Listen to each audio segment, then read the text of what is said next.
we're in Tarragona, Spain, with Miranda Lai. Lai. Uh-huh. You have a Chinese name. Yes, I do. Do you use it? Okay, No. so you're Miranda. All right. Miranda, what do you do in life? Yes, thanks so much, Anthony, for the opportunity. I'm an associate professor in interpreting and translating studies from the Royal Melbourne Institute of Technology, or in short, RMIT University in Melbourne. Okay. Mhm. What do you do there for translators and interpreters? Yes, with our discipline, at any given time, we have around 12 languages, give or take. Therefore, all sorts of different languages. Most of them would be what you call community languages. We teach them interpreting and translating, mostly focused on community settings, your legal, your health, education, social services, so on and so forth. You say interpreting and translation. Mm-hmm. Most of us say translation and interpreting. Mm-hmm. Is that an important difference? No. I mean, most of your students are going into interpreting work. That'd be the case. Yes, most of them, not everyone, but yes, indeed, most of them are interested in taking up interpreting. It is interesting though, a smaller number of students will be solely focused on translation, but most of them will be doing interpreting plus translation or interpreting exclusively. Very few of them will be doing translation exclusively. Okay. So, yeah. And for that many languages, do you have teaching staff in all those languages? Do you teach in all those languages? We get that question all the time. Intelligence here to share. No, we have a very small core team where we have a little spread of languages, Spanish being one of them, Mandarin and Japanese. For the rest of the other languages, we use what's called sessional staff members. They will be mainly from the industry, senior practitioners in interpreting and translating, and depends on the languages we need in any given semester. And then we've got all the context, and then you would kind of recruit them into the program. So it would be co-teaching with a professor in charge of the course, and then absolutely you're just coming in. Yes. For particularly the interpreting and translation subjects, you would appreciate that when you teach students how to undertake either one, you'll be covering mainly two aspects. One is the theoretical component, and the other one is the practical side.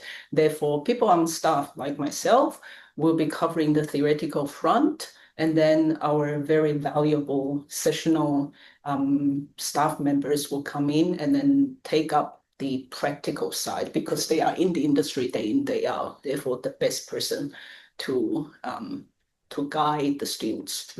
How long has RMIT been in the translation and interpreting game? We claim we are the oldest one in Australia. So this year we've just celebrated our 50th anniversary. So we are as old as the SBS television station. Yeah. Okay, that's the special broadcasting service in Australia. Absolutely. That does for languages other than yes. Now, let's go back. When you're in your mid-20s, where were you? What were you doing there? That's about a century ago. Not quite, I think, but anyway. In my mid-20s, I think I just finished university, and interestingly enough, I didn't have an interpreting and translating background. So my undergrad, I did it in industrial management. So it's a business degree. In what country were you in? In Taiwan. In Taiwan, okay. So I finished my undergrad in what in industrial management. Later on, nothing to do with translation. Okay. Nothing whatsoever. And what went wrong? Yeah, everything went wrong. I started working in the business field. We had I had a few different jobs. Mainly I did import, export. At one stage, I worked for the Japanese Nissan car company. I was in the importing department.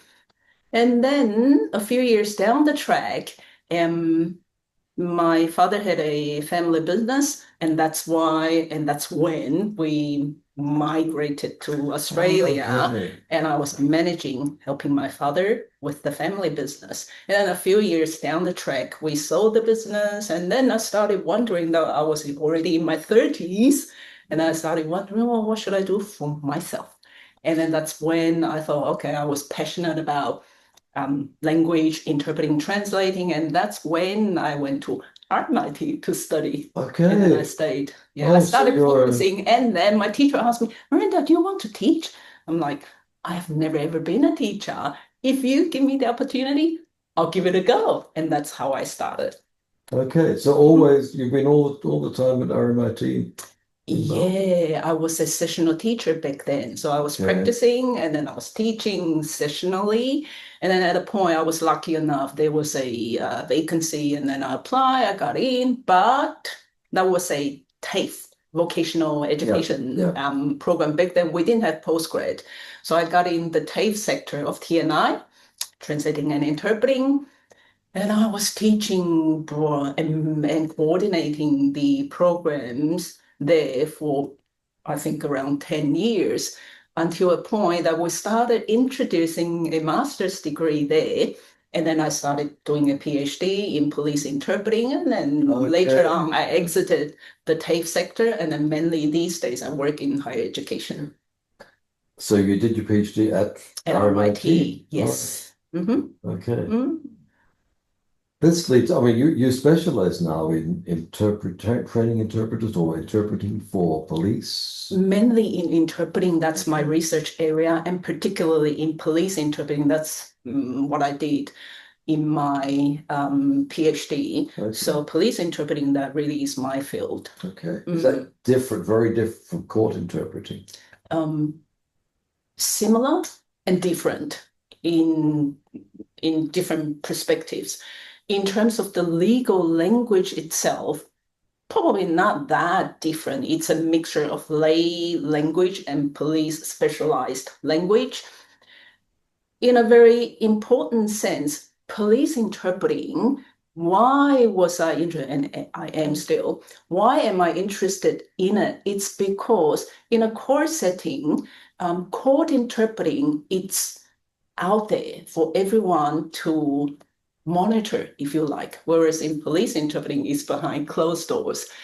Very few people would have access to it, and the person who needs interpreting services will be even more vulnerable if you look at it that way. And therefore, if you look at the scholarship of interpreting studies, you would have a lot of literature on court interpreting because it's more accessible, whereas in comparison, you have very little in terms of police interpreting, where it really needs or it entails much more attention. That's very different ethically in terms of ethical constraints? No, it's not different. It's just that people don't really have access to this branch of legal interpreting, and it needs a lot more attention.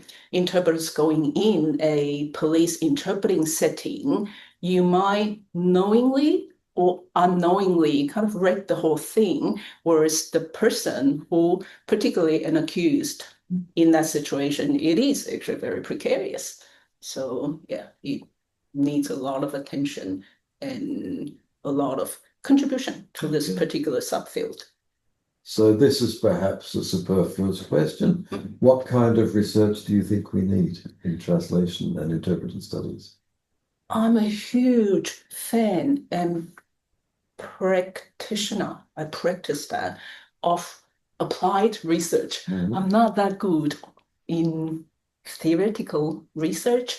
Therefore, I just believe in whatever research I do or our team does, we have a purpose. You look into something, you look into a issue, police interpreting, legal interpreting, whatever, or health interpreting, you really want to identify an issue in real life, and then you want to, dissect it and then try to find a solution. That really is my ethos for doing research. So yes, indeed, police interpreting, that's my field, that's my research focus.